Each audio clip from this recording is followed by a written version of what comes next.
Владината реконструкција според премиерот Мицкоски е нова енергија и нова фаза во развојот на државата. Пред претениците тој порача дека 8 теми на министри кои беа разрешени не се луѓе кои не работеле, туку напротив. Во различни околности, во различни ресори дале свој придонес во реализација на владината програма, со која добија поддршката од граѓаните. Довербата што граѓаните ја дадоа пред нешто повеќе од 2 години не му припаѓа ниту на премиерот, ниту на министрите, ниту на било која политичка партија. Таа доверба им припаѓа единствено на граѓаните. Ние сме само привремени чувари на таа доверба. И затоа имаме обврска постојано да се преиспитуваме, да проценуваме дали можеме повеќе, дали можеме подобро, дали можеме побрзо.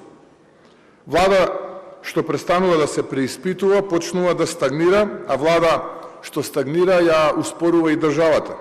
Додека за власт, реконструкцијата е визионерски потек. Од опозицијските партии со низа критики и за досегашната работа и неостварени ветувања од владата. До тоа дека реконструкцијата е вовед во предвремени избори, дека е стара влада нова амбалажа и дека театарот е ист, глумците се исти, а само оделата се нови. Замената на неколку министри нема да ги намали цените, нема да ја зголеми минималната плата, нема да ја намали синдикалната кошничка. Власта има обврска да го слуша народот и нивните потреби и приоритети, да ги преточи во политики кои што ќе дадат резултати. Со оваа реконструкција не се менуваат политиките, не се поправаат грешките и не се превзема одговорност. Се менуваат само фотелите, додека истите луѓе продолжуваат да управуваат со државата.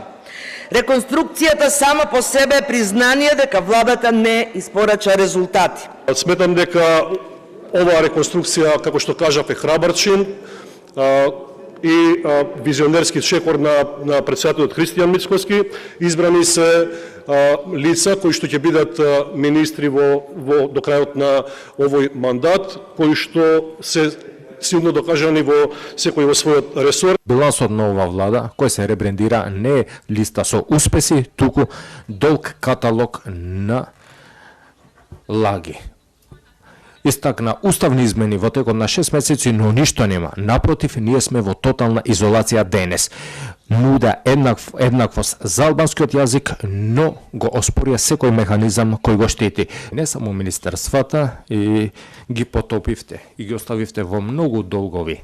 Скоро сите во африкански амбиент, сите албански градови го уништевте образованието, здравството за 22 години и се трудите сите тие ваши неуспеси во централните и локалните институции да ни ги адресирате кај нас.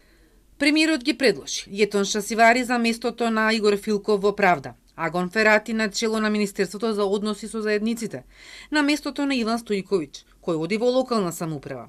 Сашо Клековски за здравство, каде досега раководеше Азир Алиу, Ѓоко Велковски за социјална политика, на местото на Фатмир Лимани, Борче Серафимовски за министер за земјоделство, на местото на Цветан Трипуновски, Седат Сулемани, во култура, во фотелјата на Зоран Љутков, Ерџан Демир за министер без ресор, на местото на Шабан Салиу.